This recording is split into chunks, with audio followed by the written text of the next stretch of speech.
Welcome back to carco.com.au Raceway for round 6 of the WA Sporting Car Club season, the Valvoline Cup, featuring the Torque Trophy, the Tander Cup and the Janney Memorial Time Challenge.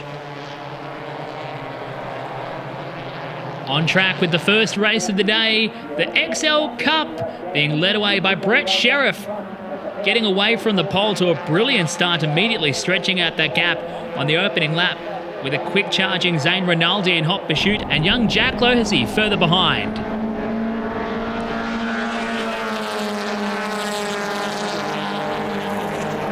Sheriff and Rinaldi continuing what they started in qualifying, with these guys going tit for tat at the top of the scoreboard. As they come down into turn number 7 for the first time, it was just Brett Sheriff over Zane Rinaldi and Jack Lohesi. Some good battles going on further behind in the field as well. Dean Hill and Carlos Ambrosio fighting it out. Travis Sharp right there in the mix as well. Brother Brandon Sharp in the field as well. Good to see both the brothers back and racing in the XL Cup.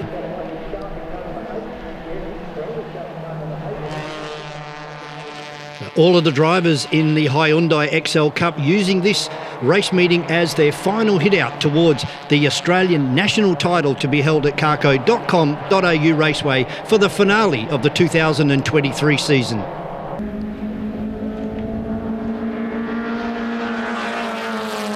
a great battle forming up front with Rinaldi pushing Sheriff along as they continue to build a buffer, even with a massive lockup on the entry down to turn number 6. The battle's still raging further behind. 5 cars, at times even 6 cars, all involved in that fight. Great to have such a stellar field of Hyundai XLs out and racing at carco.com.au Raceway. Despite the pace from the leaders, look at the scrum going on further behind. 3 wide as they come down into turn number 1. To reel off another lap. Ambrosio having a good entry into that corner, should be able to drive away from Travis Sharp as they headed up towards the S's.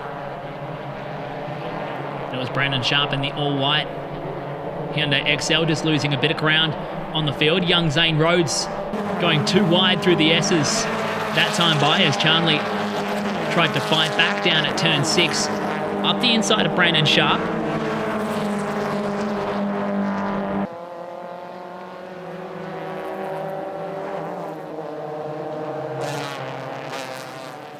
Great move up the inside from the Travis Sharp in the white car, able to take 2 cars down the carco.com.au main straight. Nathan Seaton getting involved in that battle as well. He was making it 3 wide on the way into turn 7, getting the elbows out through turn 1 again and up through the S's. Wherever you look through this field, there was a battle happening at some point for the XL's first race of the day.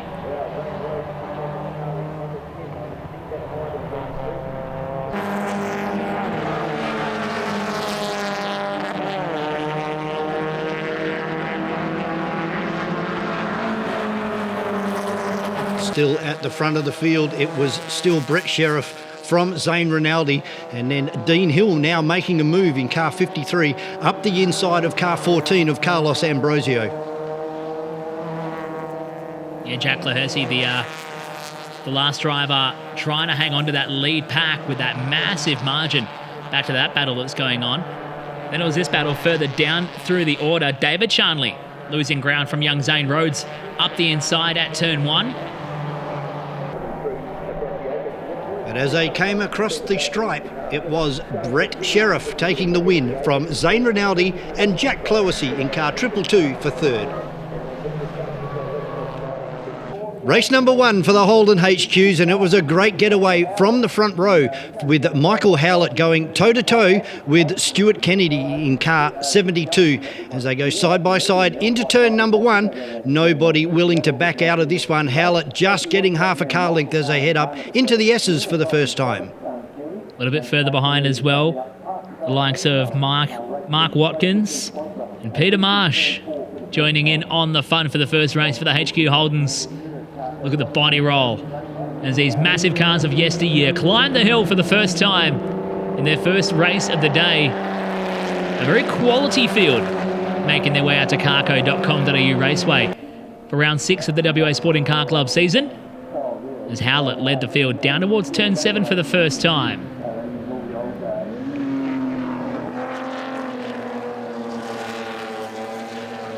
Dennis Russell all over the back of Peter Marsh for 4th and 5th position as they head down into turn number 1. We pick him up on the main straight, and it is now Stuart Kenny in front of Michael Howlett, side by side across the stripe and down into turn 1. Kenny getting the better run of the two at this stage of the race. Howlett was right on his rear bumper bar, willing to put the car wherever it needed to be in order to fight this one out. They switch positions heading up into the left-hander. And this started the race-long brawl at the front of the field. It's going to allow for Mark Watkins to slowly creep up on the back of these two and add his name into the ring for the fight. Comes the move from Stuart Kenny down the inside of Michael Howlett in turn number 6. What looked like a half a pass turned out to be a good pass by the time they got down into turn number 7, with Stuart Kenny, car 72, now in front from Michael Howlett and Mark Watkins. See how loose the car's getting as they use every last inch of real estate on the exit of turn 7. Kenny grabbing the inside line into turn 1 again. Now Watkins arriving on the scene and always catching out Howlett, who was forced to go side by side with Kenny, trying to hold on to that spot all the way up over the back of the hill and into turn 6.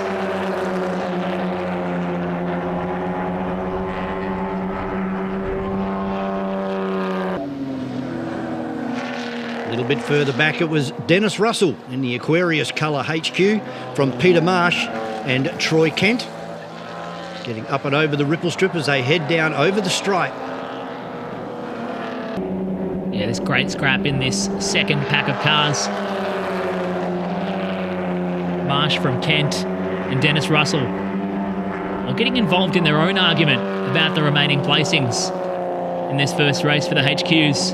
But out front, Stuart Kenny started to build himself a very healthy margin as Watkins got to second, and they raced it to the flag in that order. End result, the win going to Stuart Kenny over Mark Watkins coming home in second, and Michael Howlett rounding out in third. One of the most exciting open wheel categories at carco.com.au Raceway this year has been the Formula Fords. A good start by Mark Redmond getting away from the rest of the field. Logan Everly tucking in behind him with young Brewer hot on his heels as they head up through the S's for the first time. These three immediately starting to break away on the opening lap. You can see Jason Yude back there in 4th, just losing a bit of time at the start.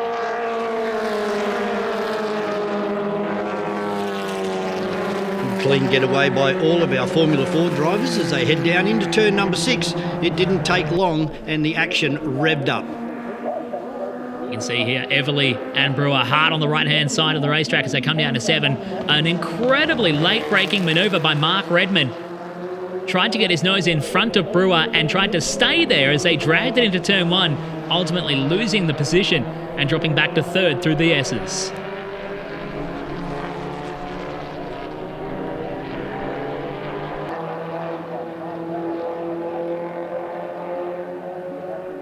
Crest the top of the hill, it was still Logan Everly, car number 91, from Brock Brewer and Mark Redmond as they now go down into turn number 6. It's quite evident watching the behaviour of Redmond's car, how late he is on the brakes, barely managing to pull the car up for these corners as he fights for the lead with both Everly and Brewer.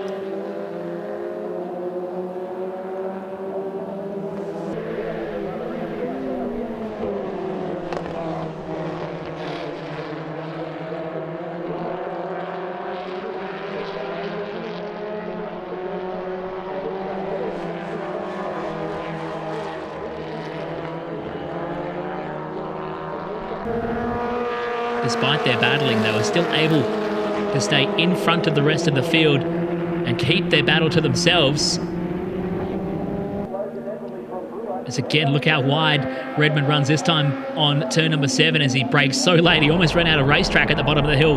That sent him back into the pack behind. With now Jack Sheldon able to get in front of Jason Yude as they head up through the S's. And Jason Yude hopefully being able to make a bit of a comeback towards the tail of the blue car just in front as they come out onto the main straight, slipstreaming at its best here at carco.com.au Raceway.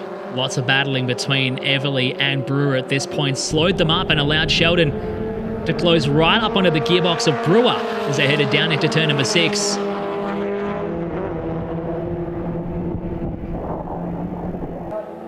Absolutely glued to each other as they come over the top of the hill and down into 7. Brewer looking for the over and under move. Coming onto the main straightaway.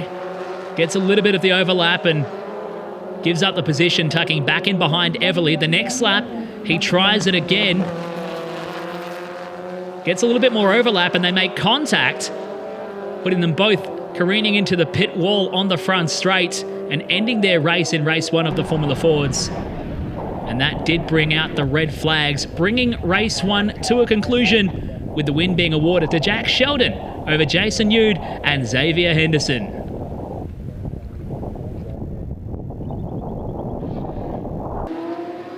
Moving on to race 1 for the sports cars and WA muscle cars. A good start from Tim Wolfe. Gets things going, but a bit of an altercation down at turn 1 as we go on board with Jason Pride. Just a minor helping hand. He just keeps it on the racetrack and then shares his thoughts with his fellow racer. After that incident, lucky to get him recovering and back on the racetrack. But it was all Tim Wolfe in the 991, starting to drive away now from the seasoned veteran in Walter Eppel. We go back to the first of the WA muscle cars in Clint Rayner from Brett Nile, and rounding out the field at that stage was Ron Moller with that beautiful brand new paint job.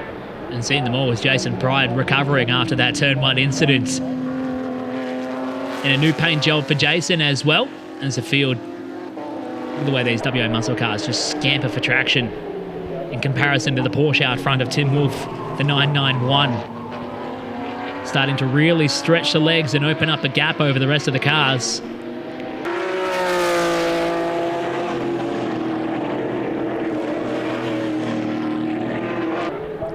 Great battle, but Ron Moller getting it super wrong over the right-hander in the S's there and sandblasting that brand new paint job in car number 77, the Trans Am. Ron was able to rejoin the race, ending up finishing down in 7th as the battle continued to rage on with the likes of Clinton Rayner, Campbell Nunn, Brett Nile, and this man, Jason Pride, starting to drive his way back up through the field of the WA muscle cars. Pick up on Clint Rayner now, who goes very, very wide, jumps over the ripple strip and heads towards stage right. And looks like he's just kept his foot right into it all the way down the main straight here. The car getting very, very sideways. Able to get it back out onto the racetrack, but for how much longer? Car number 98 of Clint Rayner, the Trans Am Camaro, as he heads up through the S's into turn number 4. The long sweeping left-hander here at carco.com.au Raceway. And again, the car's super sideways and around goes Clint Rayner. Shout out to the flagman immediately on the job before the car had even finished spinning, throwing the yellow flag out there at the left-hander. Rayner was able to get the car back underway after getting it just slightly beached on the edge of the racetrack across the top of the hill.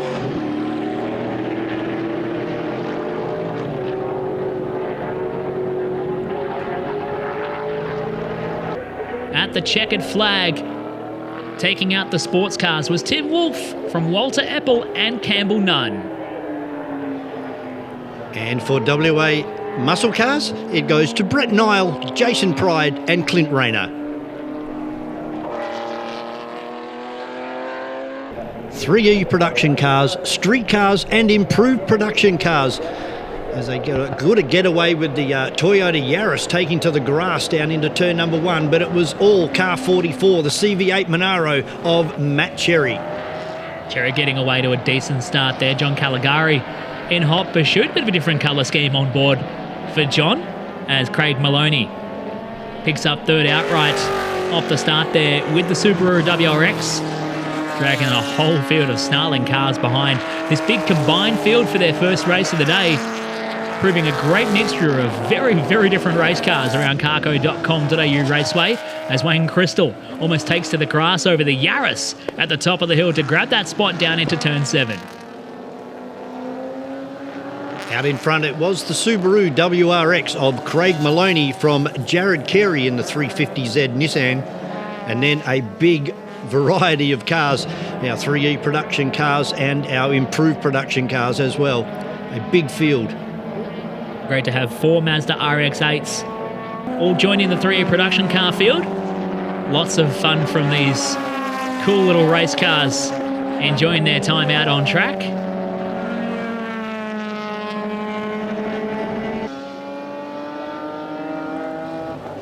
And despite having what seemed like a horsepower advantage, Wayne Crystal struggling to get around the GR Yaris there is a big moment from the McGann. Coming out of turn number 7 of Damien Croxon, leading the way in the 3E production cars class.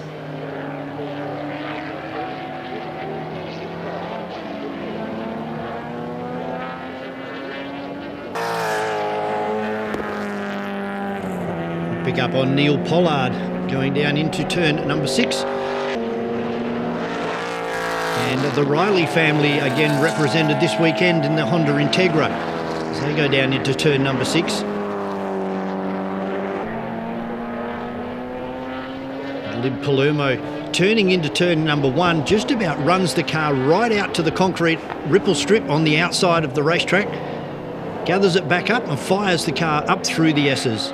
Lib was having a great run in the improved production class, running third with a fairly large margin in front and behind as Colin Yude brought the Evo right up onto the back of the Riley family Integra as they made their way over the top of the hill. Colin running inside the top 10 in the improved production class, but it was Matt Cherry just monstering past every other car on the racetrack, putting the horsepower to good use from the CV8 Monaro.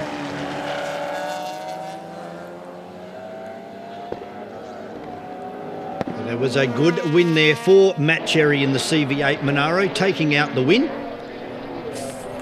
We go back to our street cars. Our winner, Craig Maloney over Jared Carey. In the production cars, Damien Croxon taking out the win from James Gellin and Alex Newton in third. And as we saw, Matt Cherry taking the win from John Caligari and Lib Palermo.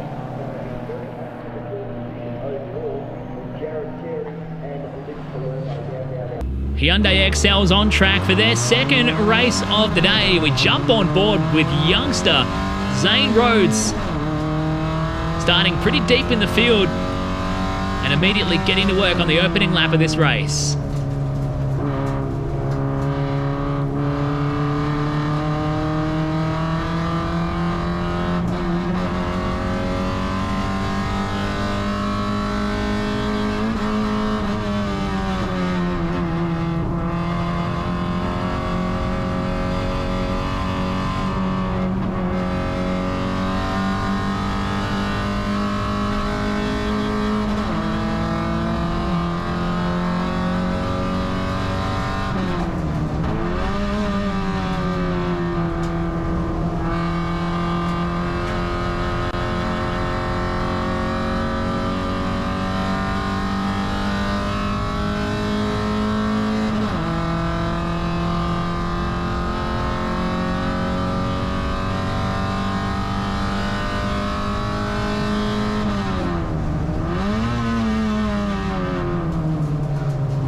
Impressive opening lap there from Zane Rhodes, making a couple of big moves to move up a few spots on the racetrack and straight away on the defensive, trying to make one last move happen before they get down towards turn number 1.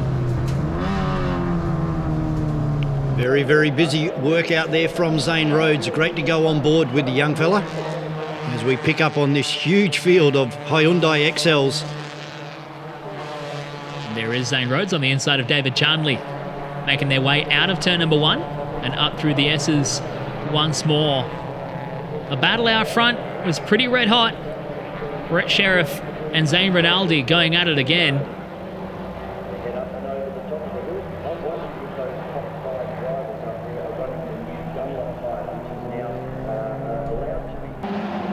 Jack Clohessy not letting the front two get away this time.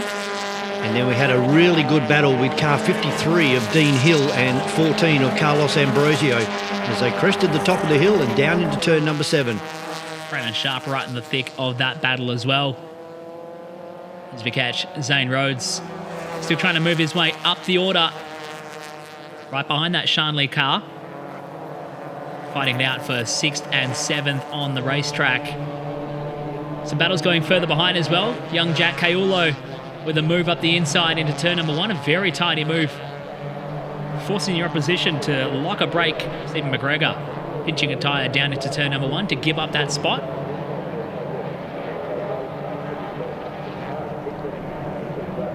This is where the action was between Ambrosio and Dean Hill with this battle that lasted the entire race, with Jack Clohessy kind of stuck in the middle between 1st, 2nd and 3rd and 4th. So we pick up on Brett Sheriff exiting turn number 6 as they crest the top of the hill. Nothing that Rinaldi could do about Brett Sheriff at this stage. Yeah, Rinaldi just being pulled along by the toe. Was able to set a faster lap throughout the race, but looked like he couldn't close right up to put on that fight. A great battle for 4th and 5th. Further behind though, Hill and Ambrosio. Carlos looking for any piece of real estate that he could try and find a way around as Zane Rhodes picking up Craig Charnley. Moved up to P6 at that point in the race. Some great battles coming from the XLs. It was very evident to see who was running the new Dunlop control tyre that is allowed for the national title coming up. A distinct advantage to the Dunlop runners over the federal tyres. That will be phased out at the end of 2023. Here's a big move up the inside from Aldo De Paoli. In the 96 car, making it happen down at turn 6 from quite a fair way back, mind you. Over Robert Tune in the 92 entry as they climbed up over the hill. But at the checkered flag, another brilliant drive cements the win for Brett Sheriff on top of Zane Rinaldi coming home in 2nd and Jack Clohessy once again in 3rd in the XLs.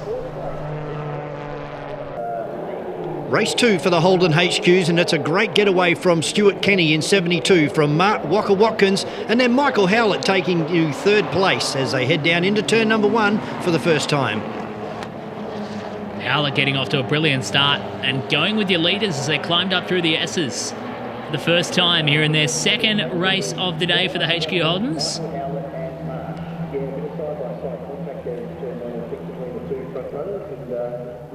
See it again from the other side as they climb up towards that left-hander on the opening lap of the race. 62 of Watkins. A brilliant amount of pace in the start of the race for Watkins. Saw him jumping up into that 2nd spot. They already started to try and drop off the cars further behind them in the fight for 4th and beyond as they climbed over the hill on lap 1.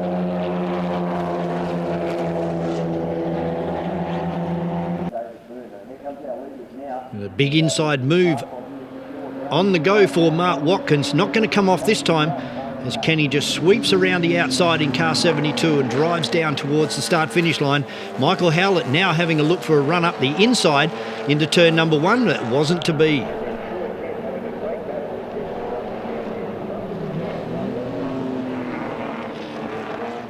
At this stage of the race that Kenny looked like he had just enough pace to hold on to the race lead, but he started to really put in the hard yards and opened up the fairly sizable gap over Watkins and then Howlett. We're still sitting kind of in the clutches of Peter Marsh and Dennis Russell further behind in 4th and 5th as they climbed over the hill.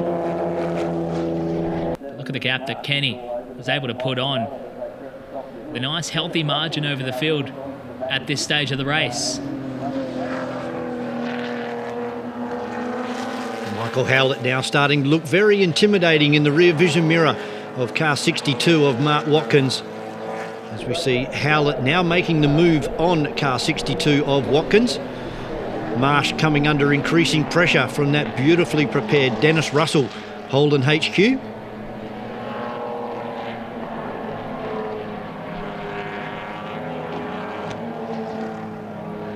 to continue this battle. Russell just looking for whatever way he can find around Marsh to grab P4 in this race.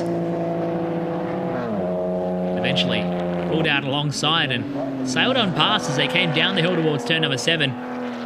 They elevated Dennis Russell up into the 4th spot, watching the battle for 3rd as it really faded away. Mark Watkins losing pace halfway through the race, and Michael Howlett absolutely rocketing away, trying to chase Stuart Kenny, your leader.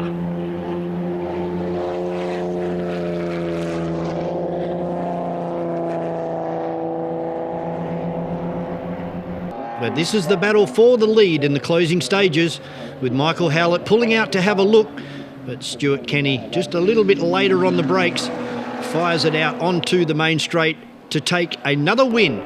So Stuart Kenny in car number 72 takes the win from Michael Howlett and Mark Walker Watkins for 3rd.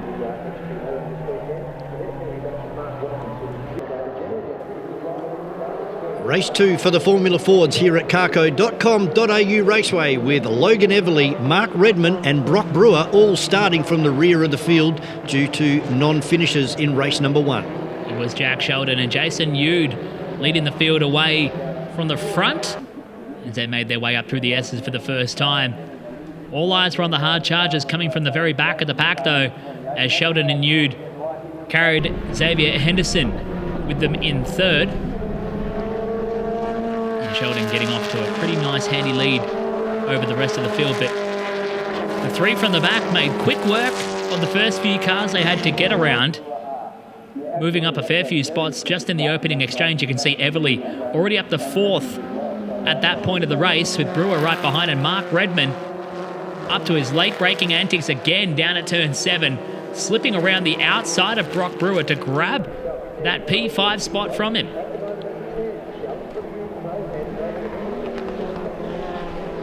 It was still Sheldon over Yude into turn number 1, but this battle here really starting to hot up, and we're only on lap number 2 with Logan Everly, Mark Redman and Brock Brewer.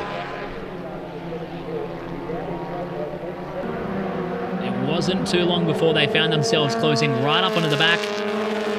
The likes of Xavier Henderson, who was the first in line, sitting in 3rd on the racetrack. Though it did take a couple of laps for this trio to start to really catch and put on that fight. Meanwhile, Jack Sheldon opened up a fairly healthy margin over the next car back.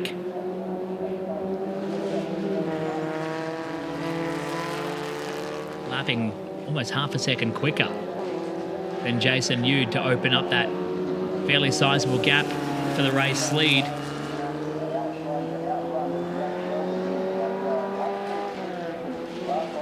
It's a 5-car high-speed train up through the S's and into turn number 4, the long sweeping left-hander. It was still Jason Yude with a party happening in his rear vision mirror as we now start to see the moves coming from Logan Everly and also Mark Redman trying to get around Jason Yude. Yeah, Henderson was the first in line to get picked off by those guys as Brewer dropped to the back of that 3-car train. The battle's going on further behind. Craig Thompson, John Van Leeuwen and Simon Matthews all having a good time out on track with the Silver Star level cars, the older Formula Fords, out here at carco.com.au Raceway. Here's the move from Everly up the inside of Yude down at turn 7. Redman got on the middle pedal just a little bit earlier that time by to hold position as they dispatched of Henderson further behind them.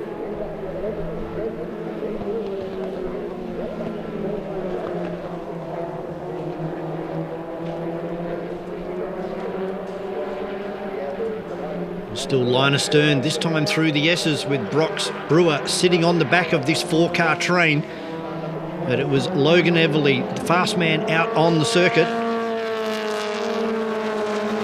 As we see some more moves now starting to come into play with Brewer up the inside of Mark Redman as they go up and over the top of the hill. Yeah, Brock trying to make that move happen, but couldn't quite get the drive past Redman on that occasion, coming out of turn number 6. And tucked in back behind him as Redman had a little look up the inside of Jason Yude down at turn 7 while they played around fighting for those remaining positions, trying to get themselves up into 3rd. Everly bolted out front and very quickly found himself challenging for the race lead, almost sailing past Jack Sheldon for the top spot down at turn 7. Not a bad drive to go from the back to the front from Everly, as Redmond dispatched or viewed Brock Brewer. It was his turn next to try and have a crack down at turn 1, as Everly defended the race lead.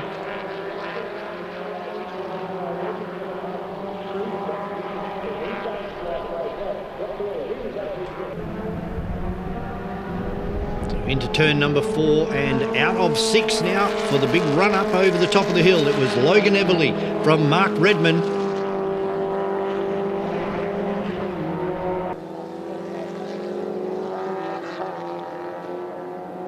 But still Brewer having his hands full with the black and red car of Jason Yude as they came over the top of the hill. But out in front it was all Logan Everly from car number 74 of Jack Sheldon. Sheldon doing a great job to just hold on to second. They all got bunched up as they made their way past some lap traffic towards the end of the race, and this allowed Redmond to drive right into the battle. Mark trying to choose his position on the racetrack where he could fit the car to try and get around one of these two, as Everly defending the lead down into turn 7 from Sheldon. Redmond just barely slipping up the inside of Sheldon as they make their way up the main straight towards the first corner. And that's where Mark Redmond grabbed that second spot.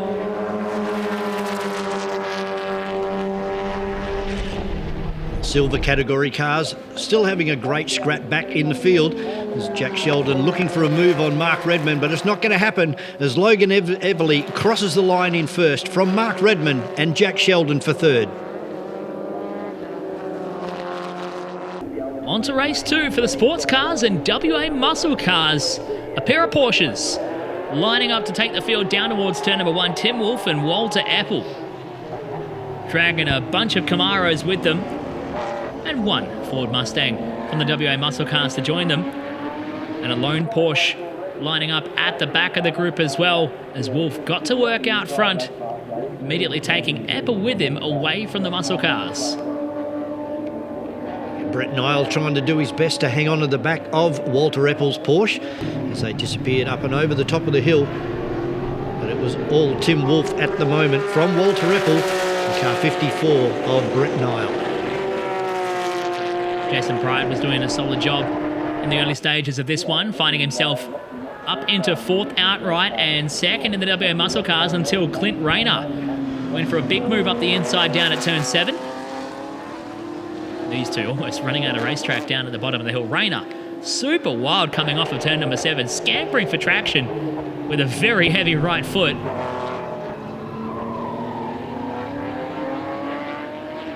You could not get two varied race cars out there on the racetrack. The beautiful European Porsche versus the American muscle car. Pick up on Brett Nile, car number 54, doing a great job leading the WA muscle cars at the moment.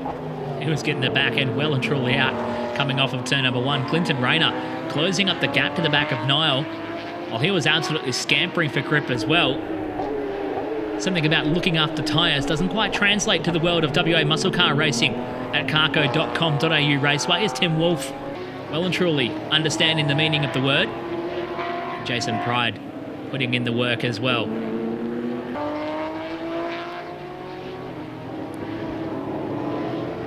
With Ron Moller and that beautiful new paint job on board his Trans Am, lighting the rears up on the way out of turn number 1. And the same can be said for Brett Nile, all sideways out of 6 as they blast up and over the top of the hill.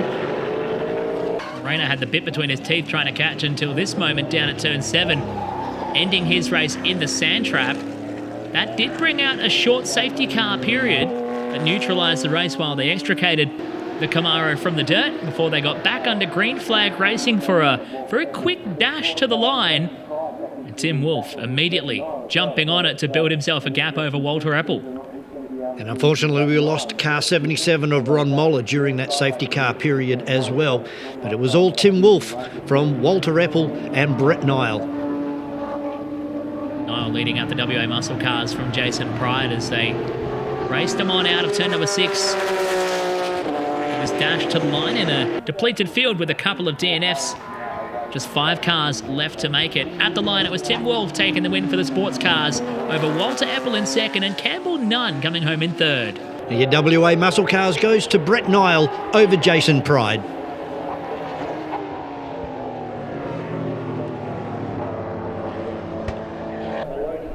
Race 2 for Streetcars and 3E production cars. It was a great getaway for the Subaru WRX of Craig Maloney with Jared Carey in the 350Z Nissan and the Toyota Yaris. Starting to pull away now already from Damien Croxon in the Renault Megane. Little Yaris of Gallen really getting up and about with Carey on the opening lap, but shortly after they started to build the buffers that we expect between the two different classes of car. Of course, the street cars of just Maloney and Carey on track, breaking away from the 3A production cars. They're being chased by 4 Mazda RX-8s around the circuit at carco.com.au Raceway. And immediately look at the gap that Maloney had over the rest of the field, just monstering away from those cars in the opening stages. Jim Gallen doing a great job in the Toyota Yaris, in third position at the moment as they head down in towards turn number 1. And the battle was really on with the RX-8s.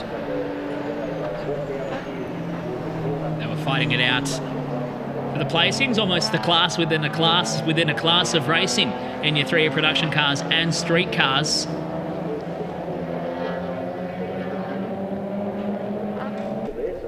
Unfortunately, we had a safety car period which eventually turned into a red light.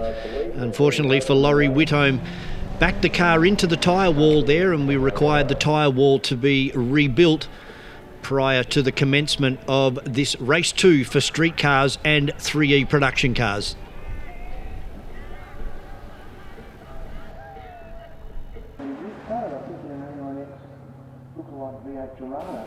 After a short delay, cars made their way back onto the circuit once the tyre wall was good to go. And the field got ready to go racing once again for their second race.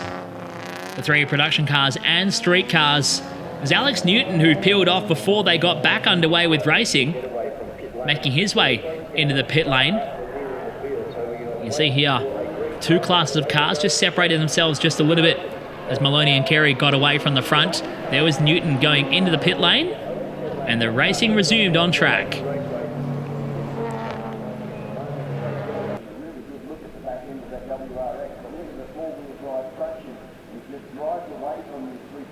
Maloney already starting to pull away on lap number 1 of this restart from Jared Carey.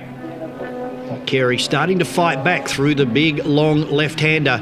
Could this be a sign of a problem to come for Craig Maloney? You can see how much it was over-slowing through the centre of turn 1 that even Carey was almost having to balk up the car to slow up and not tag him in the rear end. But it was Maloney, Subaru WRX, who utilised his strengths and maintained his lead out front from the battle forming further behind. The RX-8s having a good little battle on track at carco.com.au Raceway. Great to have 4 of them, although with the demise of Newton and Laurie Whitholm out of this race, just the 2 left on track are Brent Peters and Robin Mullard.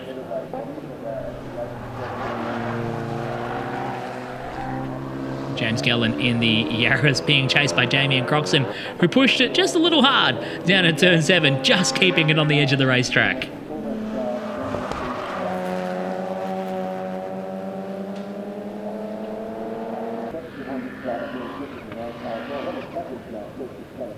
Down into turn 7 again. Car number 217 is Craig Maloney in the Subaru WRX, a very rapid little race car, and he takes the win as he crosses the line here at carco.com.au Raceway from Jared Carey. So your final results was Maloney over Carey in the street cars. And your 3E production cars goes to James Gallen over Damien Croxon and Brent Peters for third. Race 2 for improved production. That was a great getaway from Wayne Crystal, driving the Rachel Beers car with Pollard going with him into turn number 1 for the first time. Derek Burns is up there into third position as well from Wheeler in 4th. Some of your faster contenders coming from the back of the pack. Likes of Matt Cherry seen at the rear off the start, already up several positions and trying to go around the outside with John Caligari on his inside as they go through the left-hander. Crystal leading a couple of the Civics, charging up out of turn 6.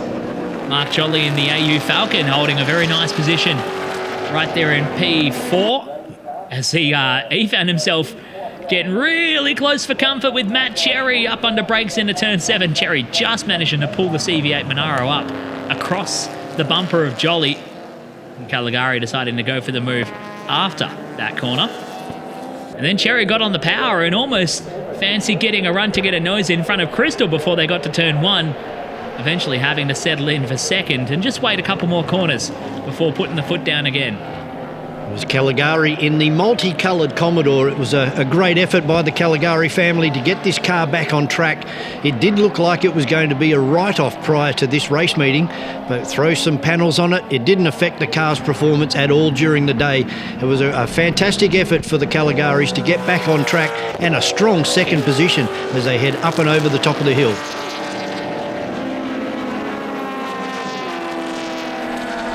Battles going on all the way through. Pair of Intangras fighting it out there as Lib Palermo pulls alongside and then past the AU Falcon of Jolly. Now closing up onto the back of Pollard in the Civic, still holding on to that position right behind Wayne Crystal, who was settling in for third at that point in time as the leaders broke away. Cherry on an absolute flyer with John Caligari trying to chase him down as they made their way through up the S's once again. Very solid run from Lib Palermo all day. So we see him currently in 5th position at the moment as they form the high-speed train up and over the top of the hill with Wayne Crystal leading the Pollard car from Jolly. They're starting to get very, very busy up and over the top of the hill and down into 7. With Gary Edwards now coming under fire in the VY Commodore. Yeah, Edwards did a great job to drive himself up into that spot, almost challenging for third outright with Wayne Crystal. And then shortly after that started to really drop off again and fall back through the field, signifying there wasn't something quite 100% right with that model. And great to see Jeff Duckworth having a return to racing after a few months away from the sport. Having some good fun out there in a Honda Integra as Colin Yude now going side by side with the other Honda Integra, the white one, as they come up and over the top of the hill. This was a great battle all race, side by side, as we pick up on Pollard from Crystal and then the Riley Integra. Gary Edwards here finding trouble coming out of turn number 1. He did end up not finishing the race after just 7 laps completed in race 2 for improved production. Some issue with the VY Commodore, yielding him not to be able to finish the race here.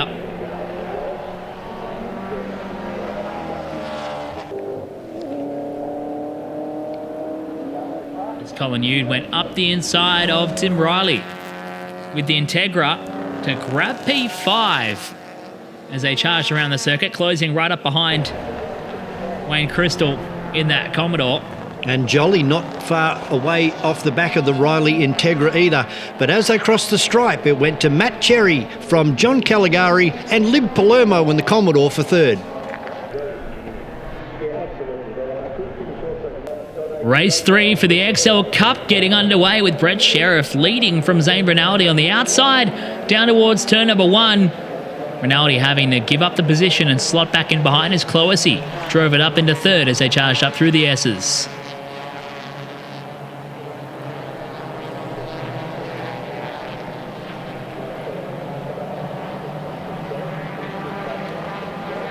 You pick up the cars coming out of turn number 6. It was still Sheriff from Rinaldi and Cloessy just starting to edge away that a little bit as they headed up and over the top of the hill for the first time. Some big battles and some great battles happening back through the pack. And young Jack Coiulo having a great run on his race number 3. He was going side by side with the other of the yellow XLs, Michael Woodhead, charging up the hill as Rinaldi decided to change things up a little bit and go for a move for the race lead. Pipping Brett Sheriff down at turn 7. Sheriff immediately countering back to the inside as they race down towards turn number 1. Jack Cloesy just sitting back and watching this unfold. Sheriff with the one car fighting back through to reclaim the lead. And even with that battling, they weren't really giving up time to the cars behind them at the likes of Dean Hill and Carlos Ambrosio, holding on to 4 and 5 at this stage of the race. And Cloesy not dropping off the pace this time, as we've seen in race 1 and 2 earlier today. Jack was able to run with these guys for the entirety of the race. As we wait to pick up on the cars again, down into turn number 6, it was still Sheriff from Rinaldi and Cloesy. Just 3-car train up and over the top for lap number 3. Cloesy getting a bit of a double toe as they crested the hill and made their run down towards turn 7. Some battles still going on further behind for the remaining placings down the order, with 22 cars making to the finish of the 24 starters in race 3 for the XLs. Check this out though, Cloesy deciding to tap out from that toe and jump to the preferred racing line as Rinaldi still fought to find his way around back there in second, and the fight remaining behind them for 4th and beyond, being led by Dean Hill over Carlos Ambrosio as they made their way down towards turn 1.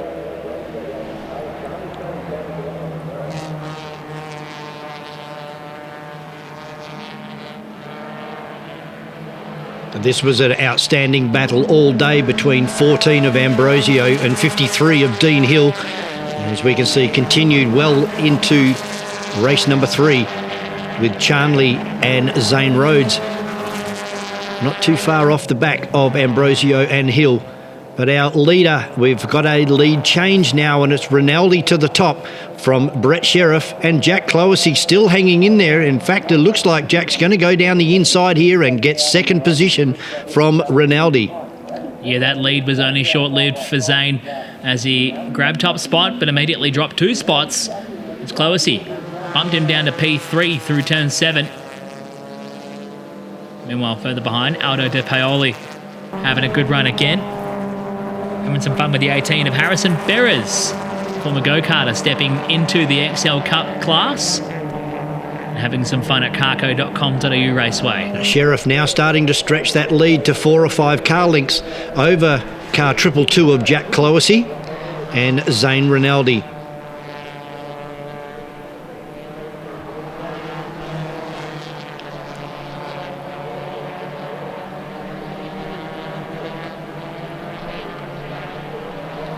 The last opportunity for a shakedown before the National XL Cup title.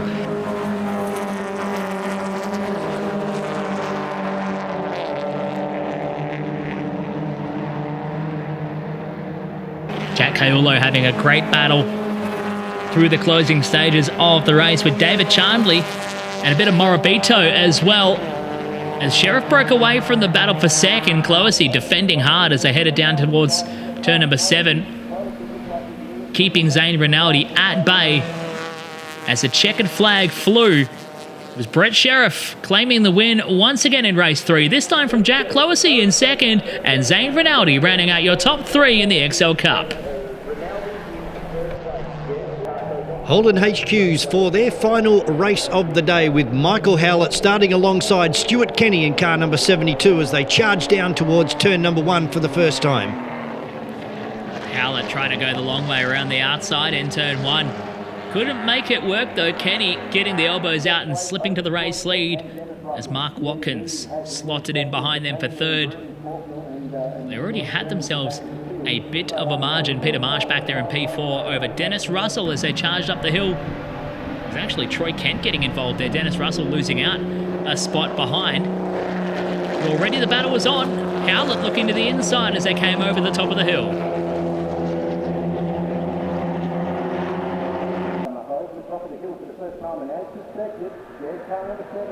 Become very accustomed to this site at carco.com.au Raceway on this particular race day, with Michael Howlett side by side with Stuart Kenny. Not too far off the back, 2 or 3 car lengths away now is Mark Watkins. driving Bo Pangler's car number 62 today, as we see Kenny move out towards the inside of the racetrack, but thinks better of it. Too far back to make a lunge at Michael Howlett on this occasion. So Howlett led the field up through the S's on the second lap from Kenny behind, and they said even with the battling they were doing, they were still opening up a gap back to Watkins in third, as Dennis Russell found himself up a spot behind Peter Marsh into P5. Kenny wanted a crack at the race lead again, going side by side coming out of turn 6 with Howlett. They almost went door to door climbing up to the top of the hill.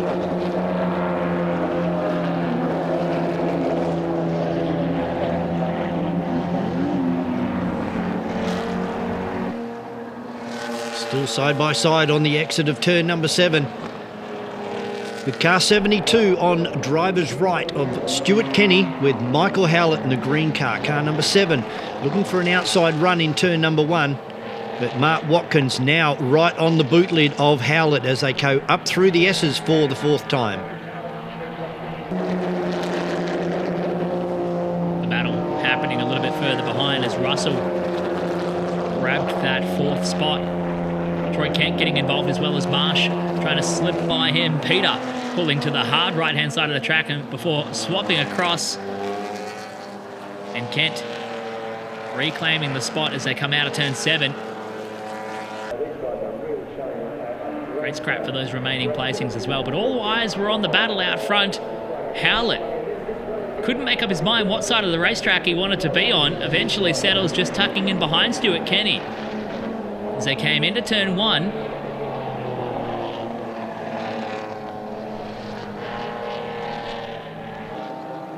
and although these two cars out in front were having some very close quarter fights, they were able to pull away from Mark Watkins in car number 62.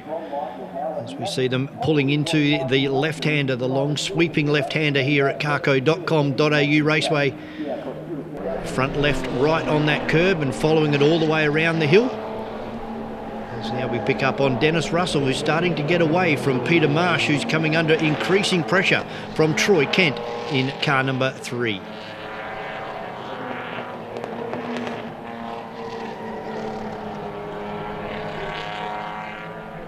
As they came up onto the last lap, Michael Howlett pulled the trigger on a big move down at turn 7 that saw him going toe-to-toe with Kenny down the line. Stewart getting it well out of shape to try and get back in front. And they went side by side all the way down to turn 1. 2.41 kilometres left to go, and you could not separate these two drivers all day. Michael Howlett now taking the lead in car number 7 from 72 of Stuart Kenny, and then a long way back, car number 62 of Mark Watkins. And at the turn of the flag, this time Howlett tried it again at the final corner, escorting Kenny out even further to the edge of the racetrack, who fought back and they crossed the line within 0.02 of a second of each other. Unfortunately, Stuart Kenny receiving a 5-second penalty at the end of the race that handed the win to Michael Howlett, Kenny second, and Mark Watkins coming home in third.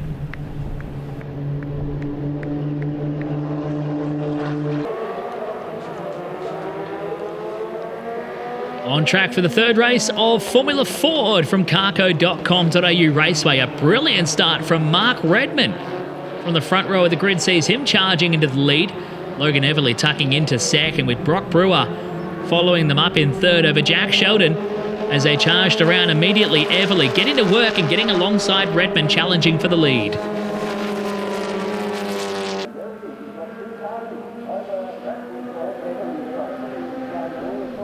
Coming down into turn number 7, and Mark Redman being extremely late on the brakes all race meeting.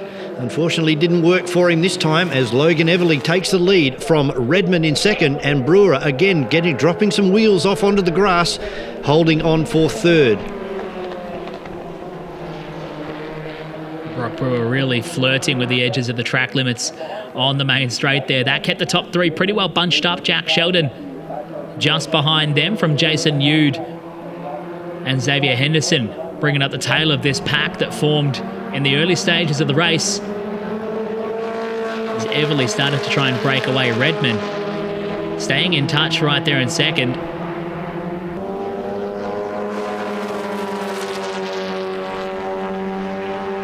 John Van Leeuwen having a good run for a return run at carco.com.au Raceway as we pick up on our leaders, and it's Redmond trying to run around the outside of Logan Everly. It's not going to work for him again on this opportunity, with Brewer now starting to stay on driver's left, and he's going to try and put a run around the outside of Mark Redmond down into turn number 1. 20-something laps of racing across the day before they got to this point, and Brewer starting to try something different to point the car into the corners and stay clear of the action as Everly started to break away. That saw Brewer actually drop back as Sheldon got around him as they came down into turn 7. Jack Sheldon really getting the elbows out to move up into third.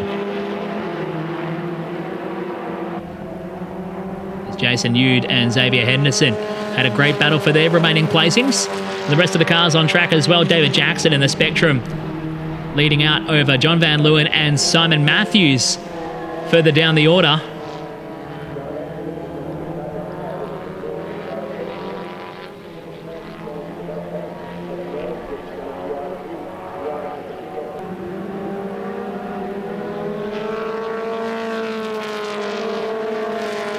Lap starting to wind down now. It was a good lead from Logan Everly, out to 10 or 12 car lengths as they crested the top of the hill from Mark Redmond, coming under attack now from Jack Sheldon and Brock Brewer.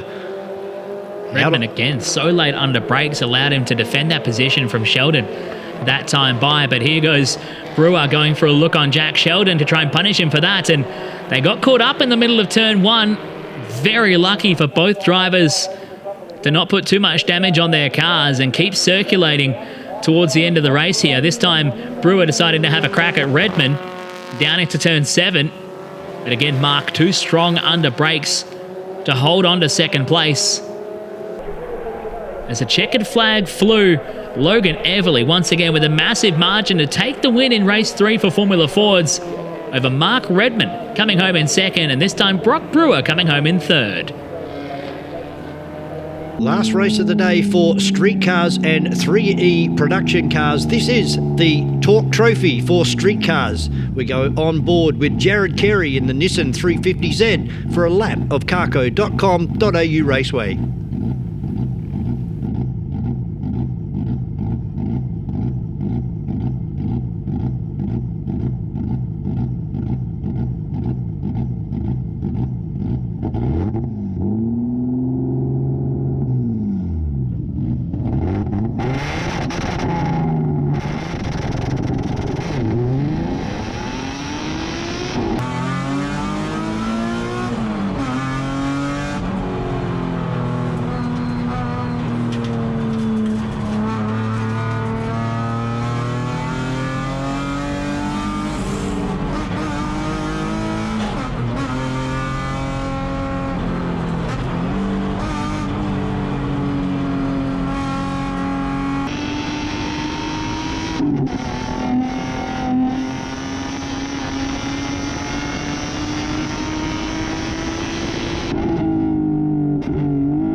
Great shots on board with Jared Carey in the 350Z Nissan as he fights it out with Craig Maloney in the Subaru WRX.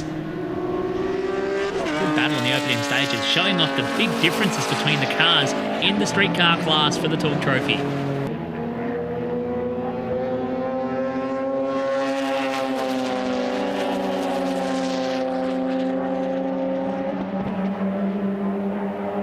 pick up with our leader, Jared Carey, still in front of Craig Maloney in car number 217.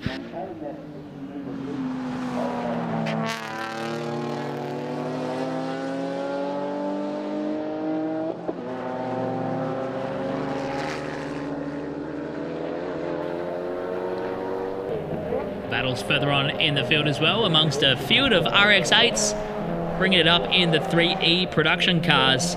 Of course, being led by James Gellan in the GR Yaris over Damien Croxton in the Renault Megane, but there was some good battles further behind. Brent Peters battling it out here. And good to see Alex Newton back on track as well with the big yellow RX-8 leading the field of the RX-8s even through the final race of the day. Yeah, recently stepped it up from the XL Cup. Purchased the RX-8 and is having a really good run out there this season in 2023 at carco.com.au Raceways. We see that lead now from Jared Carey over Craig Maloney. Then we go back to the GR Yaris of James Gellan and Damien Croxton in the Renault Megane.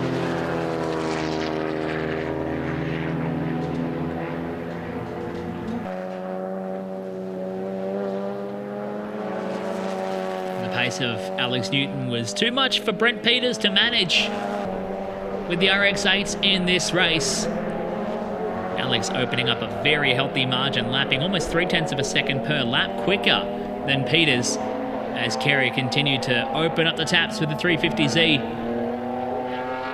to lead it out in the streetcar class for the Torque Trophy at carco.com.au Raceway. Maloney doing everything he could in the closing stages just to get the car home, get the job done for second. Jared Carey now starting to put a lap down on Alex Newton, the first of the RX-8 runners. A big liquor flame out the back of the yellow RX-8. And over the line for the last time, the winner of the Torque Trophy for 2023 goes to Jared Carey over Craig Maloney. And in the production cars, James Gellan taking the win over Damien Croxton in second, and Alex Newton bringing the RX-8 home in third.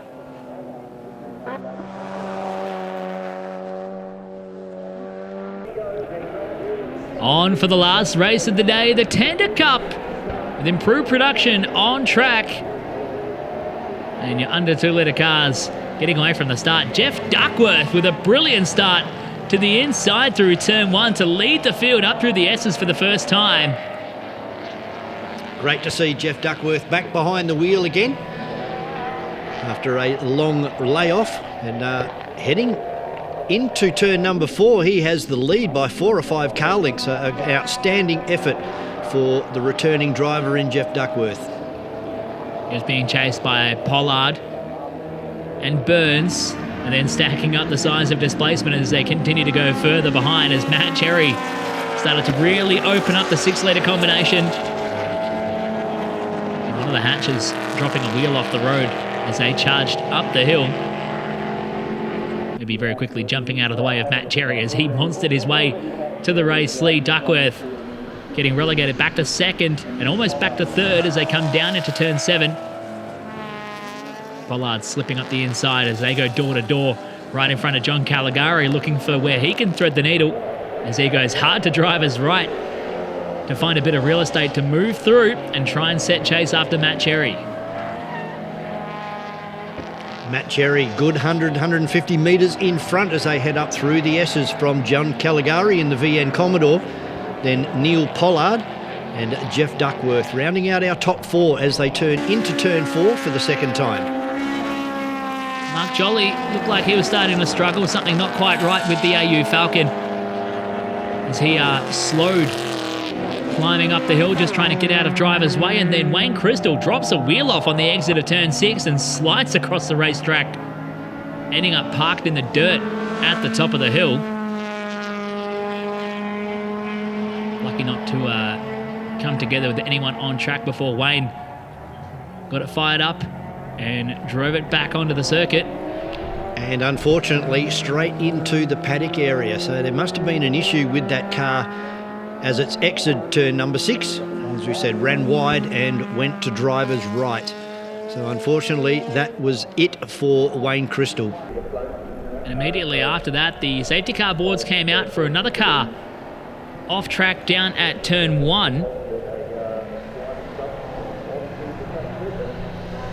And that neutralised the race as our officials got to work to extricate that car and allow us to get back underway with the Tander Cup from carco.com.au Raceway. But at the restart, it was all Matt Cherry from Pollard, and Lib Palermo having the drive of his career up there in third position in the VY Commodore, doing an outstanding job when Tim Riley and Colin Yude came together in turn 1. And that brought the race to a pause once again as Colin Yude needed extrication from the sand trap down at turn 1 after that altercation with Tim Riley at the restart following the previous safety car. That did bring out the red flag with the extensive work required to bring that Evo out of the sand trap, bringing the Tander Cup to a stop. We pick up with the cars as they head down the side straight and into turn number 7, with Matt Cherry leading the race from Neil Pollard in the Honda Civic, and in third position was Lib Palermo, and we got green flag, and away we go with Matt Cherry, Pollard and Lib Palermo. After the red flag, it was a short dash to keep things going as Cherry immediately got back to work. We did lose a couple more in the race as well. John Caligari out of the race after just 3 laps. The rest of the under 2 litre field further behind, battling it out for their remaining placings in the Tander Cup. And Lib Palermo going for a very wild ride on the exit of turn number 7 while holding second in class and third outright on track. He's lucky to get it back under control. Almost a replica of what we saw earlier in the day from the WA muscle cars.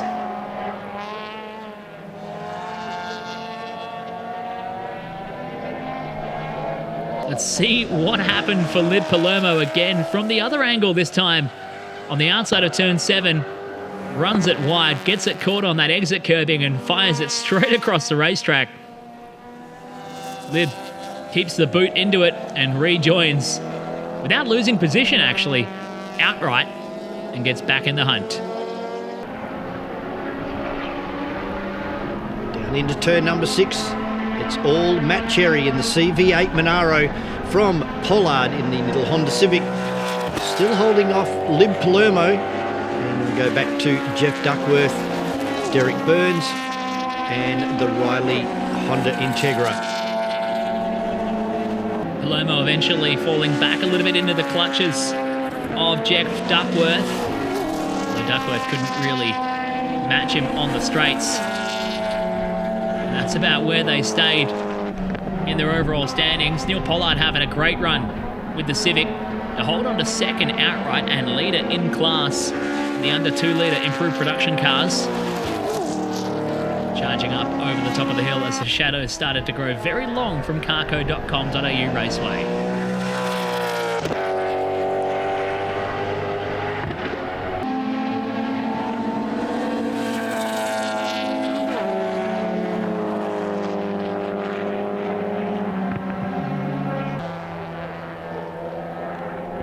You could almost see the smile from well outside the vehicle for Jeff Duckworth as his return to racing proved to be quite fruitful.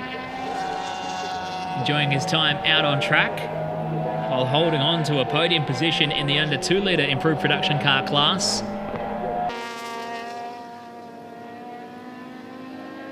As Colin Yude got back on track, but at the flag, Matt Cherry taking the win for the Tander Cup over Neil Pollard in second and Lib Palermo finishing in third outright here at carco.com.au Raceway. And your under 2 litre winner goes to Neil Pollard.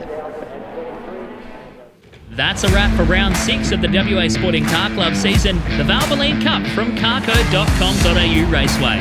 Make sure to like and subscribe the WA Sporting Car Club socials for news and information coming up. And thanks once again to our round 6 partner, Valvoline.